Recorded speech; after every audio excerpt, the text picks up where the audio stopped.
আসসালামু আলাইকুম রহমতুল্লাহ। প্রিয় বন্ধুরা, আমি সৌদি আরব জিদ্দা থেকে বলতেছি। উপরের থাম্বনেল থেকে অবশ্যই বুঝতে পারছেন আমি কি বিষয় নিয়ে আলাপ করব। আপনারা যারা সৌদি আরবে আসবেন, যারা আরব কান্ট্রিতে আসবেন, তারা বিদেশে আসার জন্য সবচেয়ে একটা গুরুত্বপূর্ণ হলো আরবি ভাষা শেখা। আর ইউটিউবে যারা আরবি ভাষা নিয়ে চ্যানেল খুলেছে এবং চ্যানেলে যারা ইউটিউবে আরবি ভাষা আপনারা টুকাটুকি করেন, আমার অভিজ্ঞতায় বলে আর কি যে তারা যেভাবে ভিডিও ছাড়ে বা আপনাদেরকে আরবি ভাষা শেখানোর জন্য বিভিন্নভাবে কথা বলে, ঠিক আছে, আসলে কি ভাই, মোবাইল থেকে দেখে কিন্তু আরবি ভাষা শেখা যাইব না। ঠিক আছে, আমি এই ভিডিওটা মোবাইলে ছাড়ছি, ঠিক আছে, তবে ঘটনা হয়েছে যে আমি একজন প্রবাসী, আর একজন প্রবাসীর মুখ থেকে আরবি ভাষা শেখাটা এটা বাস্তবতার সাথে মিল খায়। আর বইয়ের সাথে, ঠিক আছে, আর সফটওয়্যারের সাথে ভাষা আর বাস্তবতার ভাষার সাথে কোনো মিল নাই। ঠিক আছে ভাই, এখন মনে করেন পাসপোর্ট নিয়ে একটা কথা বলবো। যারা পাসপোর্ট বানাইবেন, পাসপোর্ট হারায় গেলে কই যাবেন? আঞ্চলিক পাসপোর্ট অফিসে যাবেন। এখন মনে করেন আপনি সৌদি আরবে আসলেন, আপনার পাসপোর্টের মেয়াদ চলে গেছে, আপনার পাসপোর্ট কী করতে হবে? রিনিউ করতে হবে। এখন এটা আমি আরবি ভাষায় একজন মানুষের সাথে বলবো, কীভাবে বলবেন সেটা আপনি এভাবে বলতে হবে যে সাদিক, কেন পাসপোর্ট মেয়াদ খালাস, আনা একবার রেনু পাসপোর্ট আদা মক্ত পয়েন্ট। আপনি জিদ্দা আছেন যে হাদা মক্ত পয়েন্ট, আমি এটা বাংলায় অক্ষর শুদ্ধ বোঝা দিয়ে আপনি ভিডিওটা বারবার দেখলে আপনি বুঝতে পারবেন যে সাদিক মানে বন্ধু, মানে একটা সৌদিরে আপনি বলতেছেন। ঠিক আছে, এইভাবে এই দেশ বন্ধু মানে যে কারোরই কথা বলতে হলে সাদিক কয়ে কথা বলতে হয়, বন্ধু হিসাবে কথা বলতে হয়। আপনি বলবেন যে সাদিক, সাদিক মানে বন্ধু, আনা মানে আমি, পাসপোর্ট তো পাসপোর্টই। ঠিক আছে, মেদ তো বুঝে নেই, খালাস মানে শেষ, খালাস তো হচ্ছে শেষ। ঠিক আছে,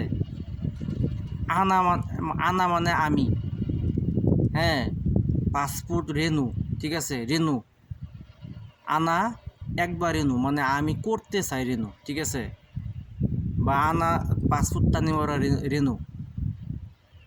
হাদা, হাদা মানে ওই মক্তব, ওই মক্তব মানে অফিস, ওই হাদা মানে ওই বা এজা। ঠিক আছে, যে এজা বা ওই, এই ক্ষেত্রে ওই বুঝাইব। ঠিক আছে, ওই মক্তব মানে অফিস, মক্তব ওয়েন, ওয়েন মানে কই। ঠিক আছে, যে কি বলবেন যে সাদিক, আনা পাসপোর্ট মেয়াদ খালাস, আনা তানিমারা রেনু পাসপোর্ট, আনা মানে আমি, তানিমারা মানে আরেকবার রেনু করবো। ঠিক আছে, মেদ বাড়াইমো। ঠিক আছে, মেদ বা রেনু করবো। ঠিক আছে, রেনু খালাস বলবেন আগে, বা রেনু করবেন বলবেন। ঠিক আছে, যে হাদা মক্তব মানে ওইটা, ওই মক্তব, পয়েন্ট মানে কই। ঠিক আছে, আচ্ছা, এইভাবে কি ভাষা পাই আপনাদেরকে মোবাইলের সফটওয়্যারের ভিতরে বা যারা ভিডিও ছাড়ে, আমি দেখলাম যে এই খাতার মতো নোট করিয়া ভাষাটা বলে। আনা মানে আমি, ময়া মানে পানি, খাওয়া মানে আঁকে, নো মানে ঘুমানো, হ্যাঁ, হ্যাঁ, যাওয়া মানে রূপ। ঠিক আছে, তাল মানে এদিকিয়া, হ্যাঁ, এই যে মানে এইভাবে ভাষাটা বুঝাইতেছে, এইভাবে ভাষা বুঝাইতেছে। আসলে এইভাবে কি ভাষা শেখা যায়? এখন আপনার এটা কারা বুঝাইবো? এই ভাষায় কি আর জানে? বা এটা কারা শিখাইবো আপনারে? যে উনি বললো যে তাল মানে এইদিকে আসা, এখন কি এইভাবে লেখা আছে যে এই মাসুম তাল, আন্তা সাওয়া সোয়ানা শুয়াইয়া তেফাক, আন্তা সাওয়া সোয়ানা গিরগির, তাল আন্তা তাবান, তাল শুয়াইয়া ইদলিস। বা কইল যে মাসুম তাল বাদ সুগুল আলে জানা তাবান, তাল আন্তা সাওয়া শুয়াইয়া রেশ বা শুয়াইয়া ইদলিস, মাসুম তাল সৌরভ ময়া। এটা কি বলছি যে মাসুম এদিকে গিয়া পানি খাইয়া যা। তারা বললো কি যে তাল মানে আশা। এখন এটা একটা শিখাইবো যে একটা সৌদিতে আপনি কাজ করতেছেন, আপনার নাম মাসুম, আপনার ডাক দিতেছে যে বলতেছে যে মাসুম তাল, মাসুম তাল মানে এদিকে গিয়া। ঠিক আছে, সৌরভ ময়া একবার, বা কইলো যে একবার ময়া, মাসুম তাল একবার ময়া মানে পানি খাইবে, পানি খাইতে চাস, একবার ময়া মানে পানি খাইতে চাস, বা পানি পানি খাইবে।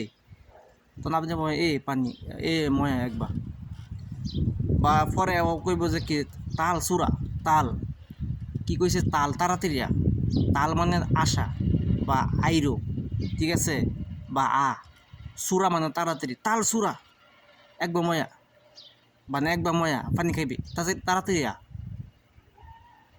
পরে ও কইব তাবান মানে কি যে আপনি অনেক ক্লান্ত হয়ে গেছেন, ঠিক আছে, অসুস্থর মতো ক্লান্ত হয়ে গেছেন। হ্যাঁ আচ্ছা, তাবান মানে ক্লান্ত। এখন যে একটা সৌদি আপনার বলবো যে মাসুম আন্তা তাবান সিয়াদা মুশকিলা আন্তা মাফি দাও আল্লাহ বেদ আন্তা নুম মাফি মুশকিলা, কি কইল যে যে মাসুম এদিকে মানে তাড়াতাড়ি আবার পরে বললো যে তো তুই তো অনেক ক্লান্ত হয়ে গেছিস গা, খালি মানে বাদ দে, কাজ বাদ দে, আগে তুই রুমো যা, রুমে গিয়ে ঘুমা। এই বাসা কি দেওয়া আছে ভাই? এই বাসা কি দেয় আর কি নোট করে দেয়া বুঝাই দিতেছে? কখনো তো না।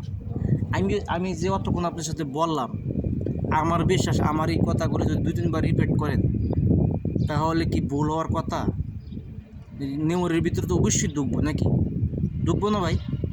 যদি আমার এই ভিডিও দেখে যদি উপকৃত হয় আপনাদের, তাহলে দয়া করে আমার চ্যানেলটা সাবস্ক্রাইব করবেন।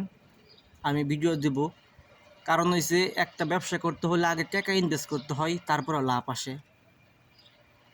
তাহলে আমি মনে করেন এই যে পরিশ্রম করলাম, একটা ভিডিও বানালাম, এমবি খরচ করলাম, খরচ করার পর একটা ভিডিও দিলাম, আপনি এই ভিডিওটা শুনে আপনার কিছুটা উপকার হয়েছে নাকি? আপনি যদি কিছুটা উপকার হয় তাহলে আমার এই উপকারের প্রতিদান হিসাবে আমাকে একটা সাবস্ক্রাইব দিতে পারবেন না ভাই? অবশ্যই দিতে পারবেন।